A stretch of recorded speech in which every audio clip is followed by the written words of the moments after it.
Welcome to my YouTube channel read with tricks. तो आज हम बात करेंगे समय व काम टाइम एंड वर्क के बारे में। देखिए फ्रेंड्स, हम पढ़ते हैं टाइम एंड वर्क, समय तथा काम। तो 1 डे वर्क, एक दिन के काम के लिए 1/10, और इसी जगह 1 की जगह यदि हम 10 यूनिट ले लेते हैं, 10 लेते हैं तो 10/10 बराबर 1 यूनिट। और यदि इस 10 की जगह हम 100 ले लेते हैं तो 100/10 बराबर 10 यूनिट। बट्टे के अंदर कितना आएगा? 10 ही आएगा।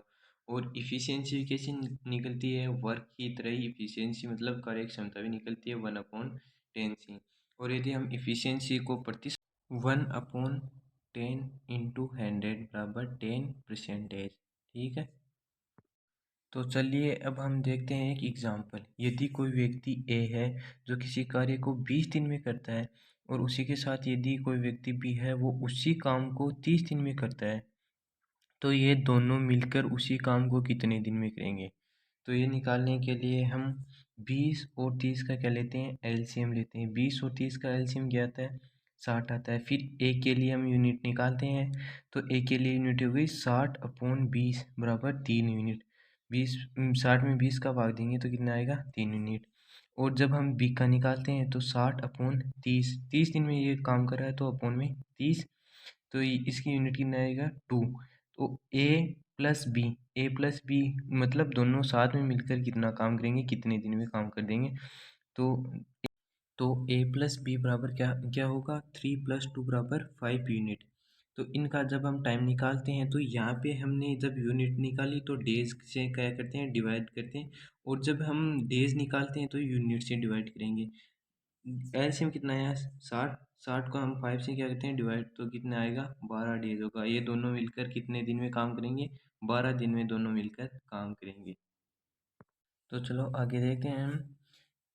ए और बी हैं, इनने कितने दिन में कार्य किया है? ए ने 20 दिन में और बी ने 30 दिन में। ए ने 20 दिन में और बी ने 30 दिन में कार्य किया है। तो इसकी इफ़िशियंसी क्या है? इफ़िशियंसी हमने ऊपर निकाली है। इफ़िशियंसी, इसे इफ़िशियंसी कहते हैं। यूनिट्स को क्या कहते हैं? इफ़िशियंसी कहते हैं। इसकी बी ए की कितनी है? 3, और बी की कितनी है? 2। तो देखते हैं इफ़िशियंसी इसकी कितनी है? 3, और इसकी कितनी है? 2। और टाइम का रेशियो कितना आया? 2:3, और इफ़िशियंसी का 3:2। इससे क्या पता चलता है कि मतलब इफ़िशियंसी टाइम की क्या है? व्युत्क्रमानुपाती है। ठीक है, तो हम एक और एग्जांपल देखते हैं। इसमें देखिए ए, बी और सी के द्वारा किसी काम को करने में लगने वाले टाइम का रेशियो कितना है? ए के द्वारा 2, बी के द्वारा 3 और सी के द्वारा 4। इनका रेशियो कितना है? 2:3:4। तो इसकी इफ़िशियंसी निकालते हैं। इफ़िशियंसी हमने पहले देखा, इफ़िशियंसी क्या है? टाइम के व्युत्क्रमानुपाती है। तो इफ़िशियंसी क्या होगी? 1/2, 1/3, 1/4। तो इसकी एफिशिएंसी कितनी होगी? इनका एलसीएम कितना आएगा? इनका एलसीएम आएगा 12। 12 से हम जब इनको गुणा कराएंगे तो कितना आएगा? इसको गुणा कराएंगे तो 6 अनुपात इसको कराएंगे तो 4, इसको कराएंगे तो 3। तो इसकी एफिशिएंसी क्या आएगी? 6:4:3। इसी प्रकार हम एक और एग्जांपल देखते हैं। ए और बी का, जब हमें ए और बी की क्या दी हुई है? इफ़िशियंसी दी हुई है 8:9। तो इसका टाइम टाइम क्या होगा? इफ़िशियंसी के क्या है? व्युत्क्रमानुपाती, तो टाइम कितना हो जाएगा? 9:8। ठीक है, तो आगे देखते हैं। यदि ए को 1/2 पार्ट मतलब अतः पार्ट करने में यदि 15 दिन लगते हैं, तो पूरा कंप्लीट पार्ट करने में कितने लगेंगे? 30 दिन। इस 2 को यहाँ से मल्टीप्लाई कर देते हैं तो 30 दिन।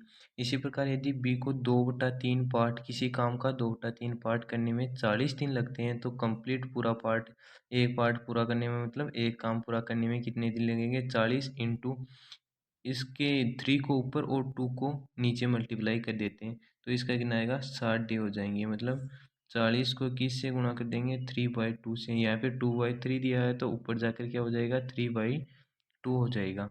और इसी प्रकार सी दिया हुआ है। यदि किसी काम का 5/11वां भाग है, वो 20 दिन में पूरा करता है, तो पूरा काम कितने दिन में होगा? पूरा काम होगा 20 इंटू 11, ऊपर चला जाएगा, बट्टे 5 आ जाएगा, तो 44 डेज में ये काम पूरा हो जाएगा। ठीक है, तो एक एग्जांपल देखते हैं। एक व्यक्ति ए है, किसी काम का 3/5 भाग 12 दिन में पूरा कर देता है, तो वह शेष काम कितने दिन में पूरा करेगा? ठीक है। एक क्या दिया हुआ है, 3/5 भाग कितने दिन में करता है, 12 दिन में। तो इसका एक ये मतलब कंप्लीट कितने दिन में करता है, 12 इंटू ये 5 ऊपर चला जाएगा, 3 नीचे आ जाएगा, 12 इंटू 5/3। तो ये करते हैं तो 4 इंटू 5, 3 से 12 कैंसिल, 4 आ जाएगा, 4 इंटू 5 कितने होगा, 20 दिन में। मतलब पूरा कंप्लीट पार्ट कितने दिन में करता है, 20 दिन में। तो ये पूरा काम 20 दिन में हो गया। और 3/5 पार्ट कितने दिन में करता है, 12 दिन में। तो शेष बचा हुआ भाग कितने में करेगा, 20 में से 12 घटाया तो कितना आया, 8 आया। 8 दिन में ये पूरा कंप्लीट काम कर देगा। चलिए एक और एग्जांपल देखते हैं। दिया हुआ 3 व्यक्ति ए, बी तथा सी एक काम को क्रमशः 20 दिन, 30 दिन और 60 दिन में पूरा कर सकते हैं। तो तीनों मिलकर उस काम को कितने समय में पूरा करेंगे। यदि काम के अंत में उन्हें 1200 रुपये मजदूरी प्राप्त होती है तो उस मजदूरी में प्रत्येक का हिस्सा ज्ञात करो। मतलब प्रत्येक को कितनी कितनी मजदूरी प्राप्त होगी। तो चलिए देखते हैं। ए ने कितने दिन में किया है, 20 दिन में, बी ने 30 दिन में और सी ने 60 दिन में काम किया है। तो इन तीनों का एलसीएम मतलब ऐसी संख्या लेनी है जो इन तीनों से भाज्य हो। तो ऐसी संख्या कौन सी होती है, 60 होती है। मतलब छोटी से छोटी संख्या लेनी है। तो ये कितनी होती है, 60 होती है। तो 60 में एक का इफिशियंसी निकालते हैं तो 60 में कितना, 20 का भाग देते हैं तो कितनी, 3 यूनिट। और फिर बी की निकालते हैं तो 60/30, 30 में कितनी आएगी तो कितनी, 2 यूनिट। और सी की निकालते हैं तो 60/60 तो 1 यूनिट हो जाएगी।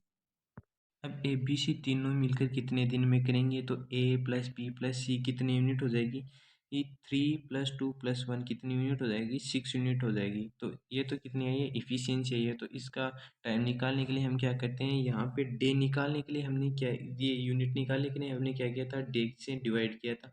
अब यहाँ से हमें डे निकालने के लिए यूनिट से डिवाइड करेंगे। यूनिट से डिवाइड करेंगे तो कितनी यूनिट आई, 6। 6 यूनिट आए तो 60 को कितने से भाग देंगे, 6 से। तो कितने आएगा, 10 दिन। ये तीनों मिलकर कितने दिन में पूरा काम कर लेंगे, 10 दिन में पूरा काम कर लेंगे। तो देखते हैं इन तीनों को कितनी कितनी मजदूरी मिलेगी। ए बी और सी ले लिया। इफिशियंसी कितनी आई, 3:2:1।